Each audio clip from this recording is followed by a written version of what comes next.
127 schools. That's how many educational facilities vanished beneath the floodwaters in a single night across South Africa.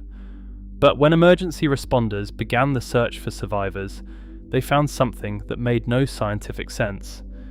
Children who had been swept away from schools near Durban were discovered 2 kilometers inland, not downstream.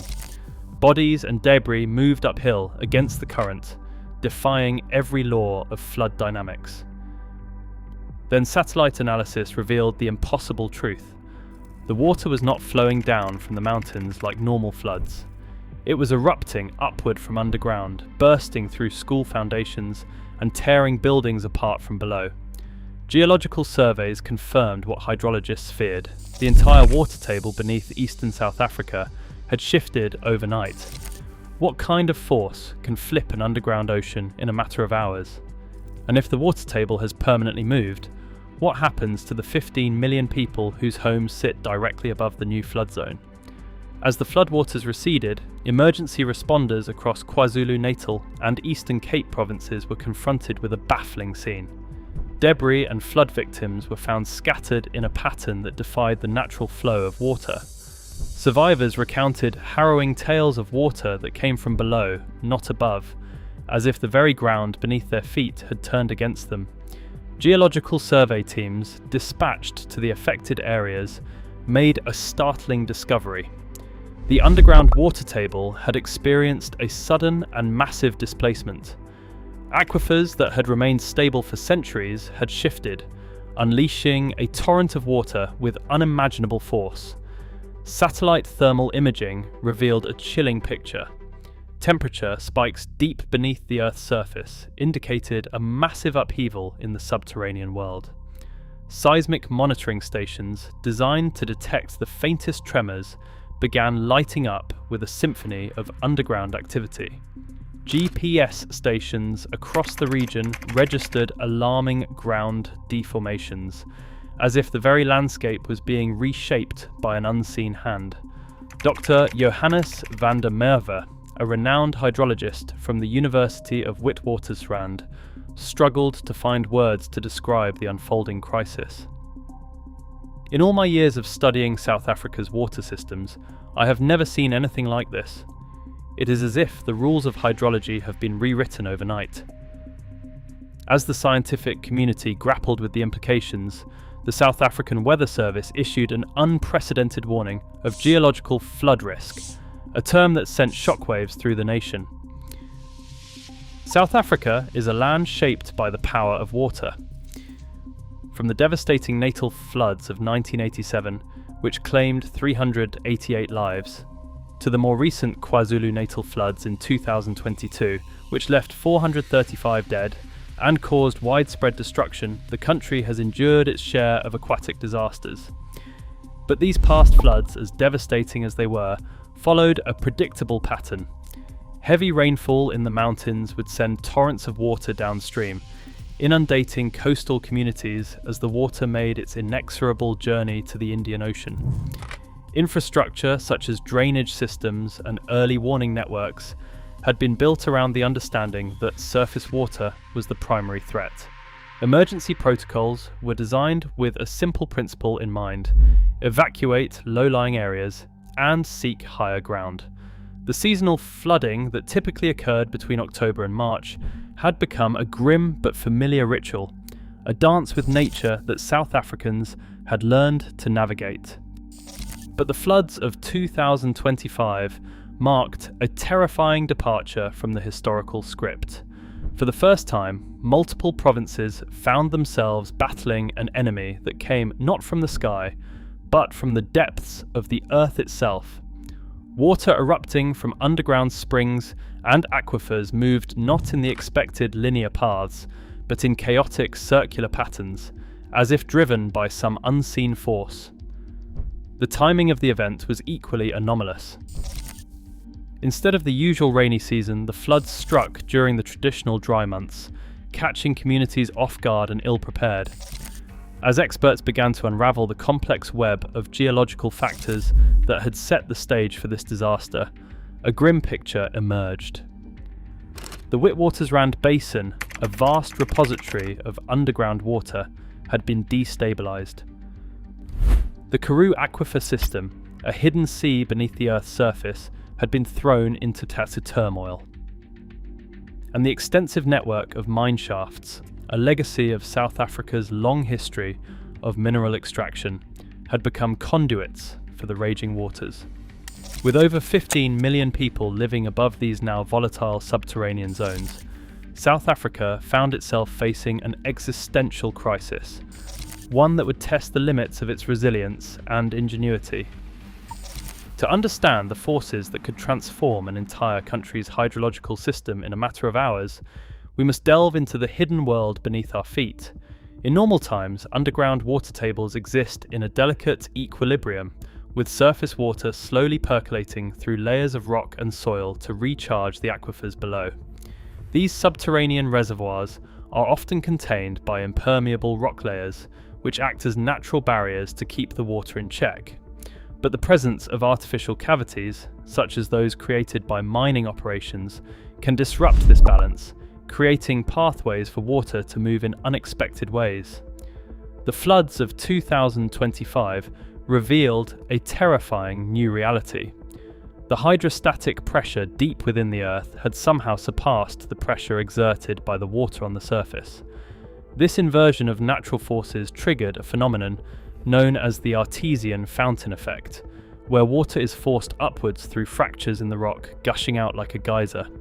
Equally alarming was the discovery that previously isolated aquifers were now communicating with each other, as if some invisible hand had torn down the walls that separated them. The very bedrock that had once held back the subterranean seas had failed, shattered by forces beyond our understanding. As teams of scientists raced to unravel the mystery, a troubling connection emerged. South Africa's extensive mining operations, which had carved out a vast network of tunnels and shafts over the course of 150 years, had created a labyrinth of artificial voids deep underground.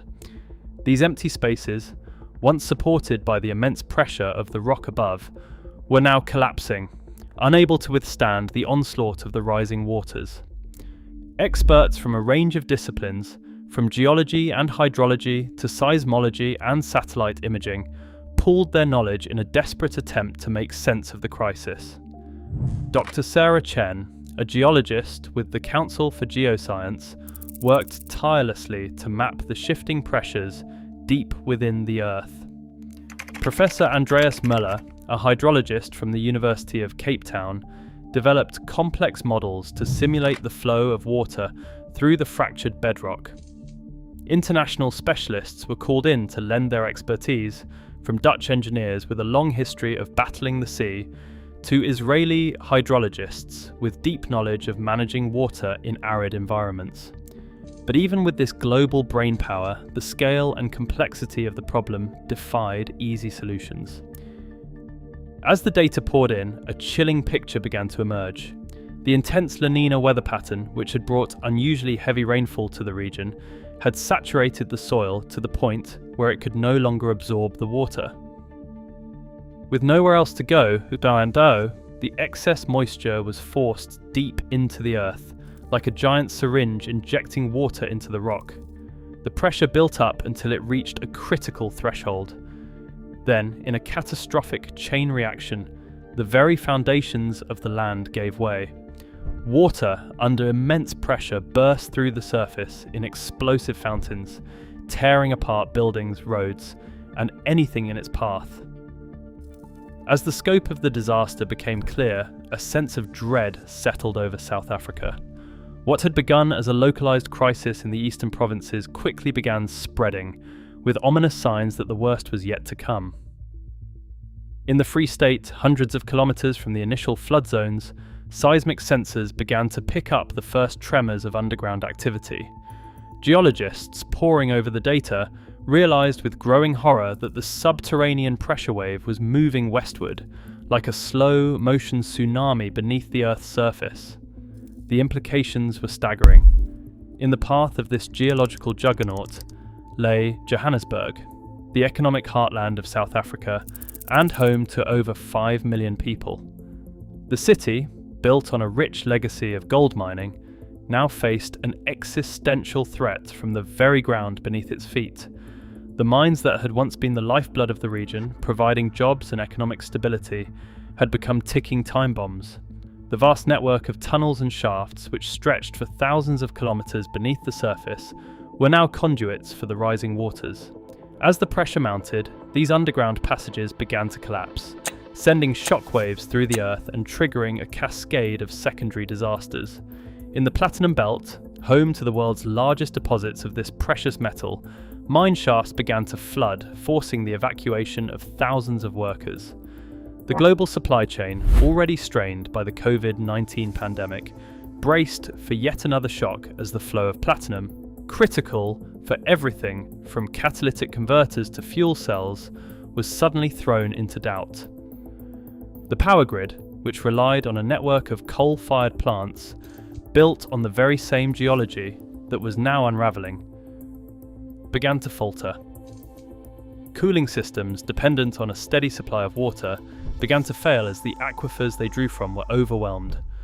Rolling blackouts, once a rare inconvenience, became a daily reality as the nations struggled to keep the lights on. At OR Tambo International Airport, the busiest in Africa and a critical hub for the continent, cracks began to appear in the runways.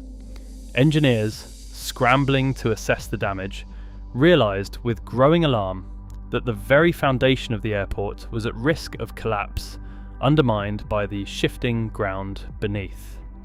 The economic toll was staggering.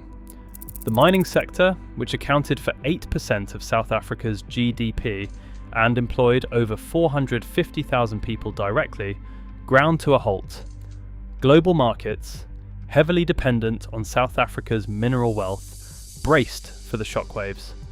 Neighbouring countries, their economies deeply intertwined with South Africa's, watched in helpless horror as the crisis unfolded. But the true cost would be measured not in dollars or ounces of gold, but in human lives.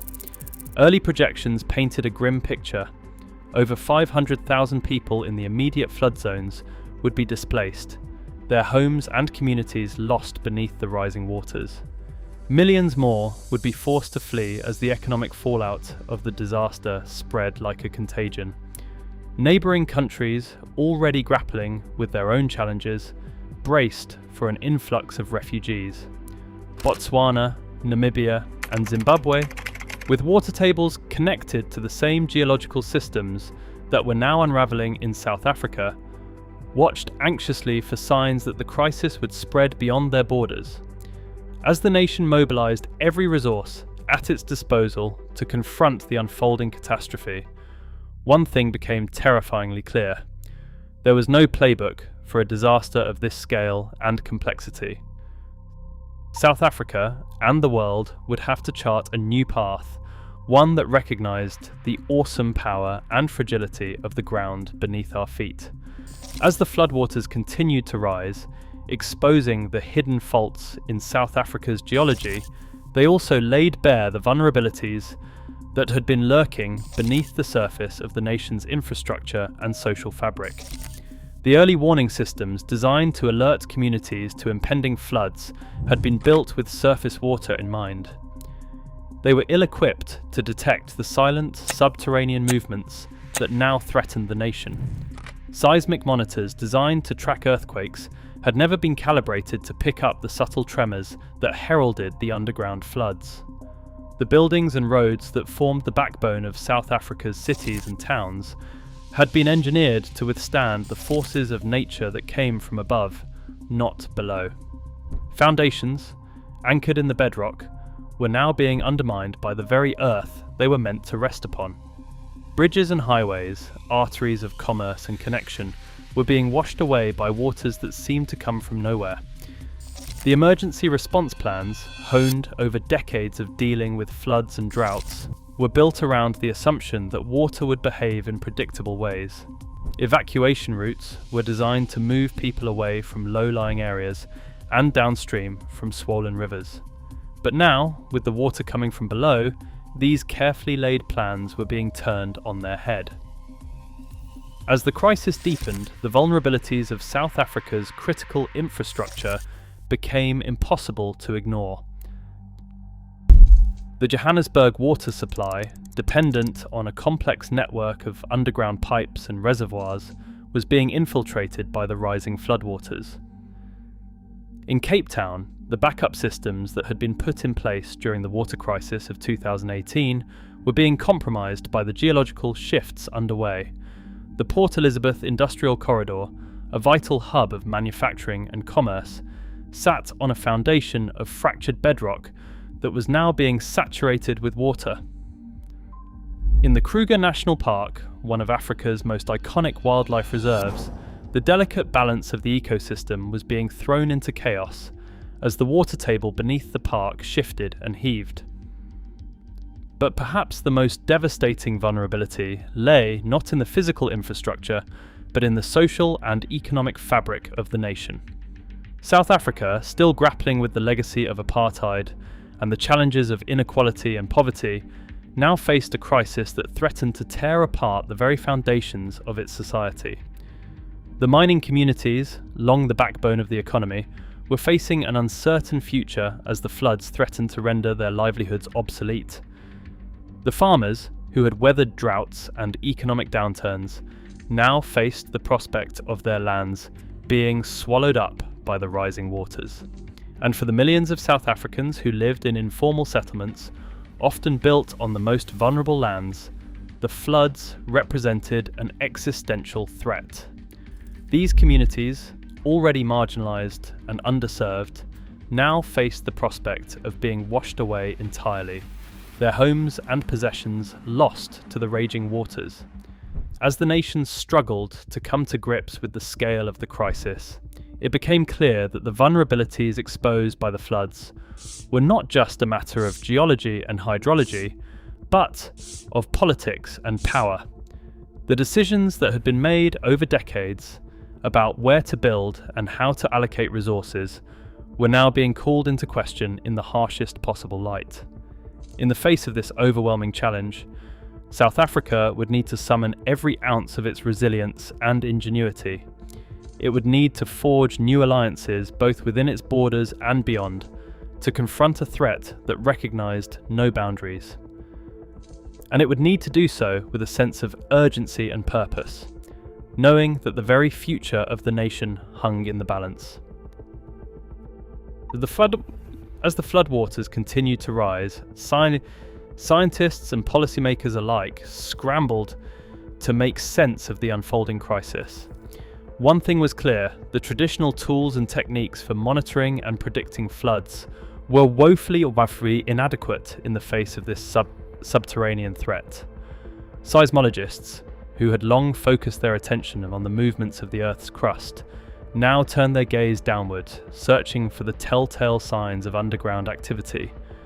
They pored over data from a network of sensors that had been installed after previous earthquakes, looking for patterns and anomalies that might provide clues to the unfolding disaster. Seismic monitoring became central to their work. What they found was chilling. Across the region, seismic swarms were lighting up the monitors, clusters of small earthquakes rippling through the bedrock like a subterranean drumbeat. These swarms were not random events, but harbingers of something much larger and more devastating to come. At the same time, hydrologists were tracking a different set of signals. Across the country, new springs were bubbling up from the ground, as if the earth itself were weeping. In some cases, these springs were little more than trickles, easily mistaken for the aftermath of a heavy rain. In others, they were torrents, gushing forth with a force that defied explanation. Borehole monitors installed to track levels in underground aquifers began to show alarming spikes in pressure. Water that had once seeped slowly through the rock was now surging upward with incredible force, as if propelled by some unseen hand. Aquifers were under stress, on a scale not previously recorded. There were also signs written in the behaviour of the natural world.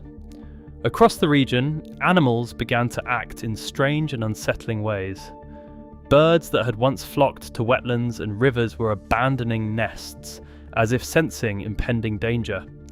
Herds of antelope that had roamed the savannas for generations were on the move, fleeing toward higher ground as if driven by a primal instinct. As pieces of the puzzle began to fall into place, scientists and officials charged with protecting the nation developed a grim timeline of what might follow. The seismic swarms were not isolated events, but part of a larger pattern of geological unrest. If left unchecked, these swarms could trigger a catastrophic chain reaction, unleashing earthquakes that could shatter the very bedrock of the nation. Hydrologists painted an equally dire picture. The underground aquifers, they warned, were reaching a tipping point. If pressure continued to build at its current rate, it was only a matter of time before the entire system ruptured, unleashing a torrent of water that would dwarf anything the nation had ever seen. They calculated that the tipping point would come within a matter of months. By the time the rainy season arrived in October, the underground water table would have shifted so dramatically that traditional patterns of precipitation would no longer apply. Instead of steady, predictable rains, the skies could open with a fury measured not in inches but in feet. The implications of this timeline were staggering. The nation's infrastructure, already strained by the initial flooding, could be pushed to the breaking point. Roads and bridges, power plants, and water treatment facilities could be swallowed by rising waters. And the human toll, already staggering, could become unimaginable. Faced with this grim prognosis, the nation's leaders began to mobilize every resource at their disposal. Emergency response teams were put on high alert, ready to be deployed at a moment's notice. Engineers and hydrologists worked around the clock to shore up the nation's defences, reinforcing dams and levees, and installing new monitoring systems to track the underground threat. But even as they worked, a sense of dread hung over the nation. For all their efforts, the scientists and officials knew that they were fighting a losing battle against forces that were beyond their control. The underground ocean had been unleashed, and there was no turning back the tide. As the days turned into weeks and the weeks into months, the scale of the disaster continued to grow. What had begun as a localized crisis in the eastern provinces was now a national emergency, one that threatened the very foundations of the nation. In the north, the mighty Orange River, once a lifeline for the region's farmers and communities, had become a raging torrent. The underground pressure wave, moving inexorably westward, had reached the river's headwaters and forced the water to burst forth from the earth with incredible force. Dams and levees, built to withstand the worst that nature could throw at them, were being swept away like children's toys. To the east, in the Okavango Delta, one of the world's most iconic wetlands, the rising waters were transforming the landscape in ways that defied imagination. The vast network of channels and lagoons, once a haven for an incredible diversity of wildlife, was being swallowed up by the expanding underground ocean. Hippos and crocodiles, elephants and lions were being forced to flee, driven out by the same forces that had sustained them for generations. In the heart of the continent, in the Great Congo Basin, the effects of the disaster were being felt in ways that scientists had never before imagined. The Congo River, the second largest in the world by volume, was being fed by an underground system of aquifers that stretched across half the continent. As the pressure wave moved westward, it forced water up from these ancient reservoirs like a great hand squeezing a sponge. The implications of this final escalation were staggering. South Africa, already reeling from the initial flooding, now faced a crisis that threatened to engulf the entire region. The economic cost, already measured in billions of dollars, was now being projected in the trillions of dollars. The human toll, already staggering, was now being spoken of in terms of millions of lives lost and displaced. In the face of this unimaginable catastrophe, the nations of the world began to mobilize in a way that had never before been seen. Aid agencies and relief organizations, once focused on localized disasters and regional conflicts, now found themselves stretched to the breaking point. Military forces, trained to fight wars and defend borders, were being redeployed to fight a threat that recognized no boundaries. But even as the world came together in a desperate attempt to stem the tide, there was a growing sense of hopelessness and despair. For all the resources and expertise being brought to bear, the underground ocean seemed to have a will of its own, one that could not be denied. As the floodwaters continued to rise, and the tremors continued to shake the earth, the people of South Africa began to confront a terrifying truth. The world they had known, the land they had called home for generations, was being transformed before their very eyes. The underground ocean, once a hidden mystery, was now a terrible reality, one that would reshape the very fabric of their lives. In the face of this unimaginable crisis, the people of South Africa would need to summon every ounce of their strength and resilience. They would need to come together in ways they had never before imagined, to forge a new sense of community and purpose in the face of an implacable foe. And they would need to do so with the knowledge that the world was watching, that their struggle was not theirs alone, but one that would define the future of us all. As we come to the end of this terrifying journey, we are left with more questions than answers. The underground ocean that has been unleashed beneath South Africa is a threat that defies our understanding, one that will require a global response on an unprecedented scale. In the face of this crisis, we must come together as a species to pool our resources and our expertise in a desperate attempt to stem the tide. We must support the people of South Africa and the entire region as they confront a challenge that threatens to reshape the very fabric of their lives. We must also look beyond the immediate crisis to the deeper questions that it raises. How do we build a world that is resilient in the face of such threats? One that can withstand the awesome power of the forces that lie beneath our feet? How do we create a society that is just and equitable, one that ensures the burdens of such disasters are not borne disproportionately by the most vulnerable among us? These are the questions we must grapple with as individuals and as a global community. They are questions that will require all of us to come together in ways we have never before imagined. Subscribe to our channel, Earth Attacks, and join us as we continue to investigate the forces that are reshaping our world. By staying informed and engaged, you will be better prepared to protect yourself and your loved ones from the challenges that lie ahead. The underground ocean beneath South Africa is just the beginning. Who knows where the next geological disaster will strike? Do not wait until it is too late. Subscribe now, and together we can work to build a future where we are not at the mercy of the capricious whims of the earth. Your survival may depend on it.